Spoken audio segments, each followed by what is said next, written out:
How to remove Lazada payment method. All you have to do first is just simply access your Lazada application and make sure that you are logged into your account. Now, all you have to do is just tap on account, which is going to be located at the lower right portion of your screen. Just tap on account. Now scroll down a bit till you find my Lazada wallet.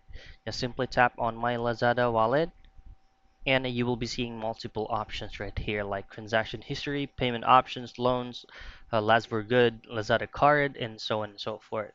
Now all you have to tap is on payment options. So as you can see, there are two payment method that I have set up on my Lazada wallet right here, which is going to be Gcash and Paymaya.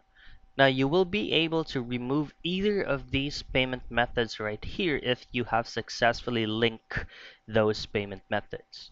Now it's very easy. All you have to do is tap on the payment method that you want to be removed for you to be able to unlink it.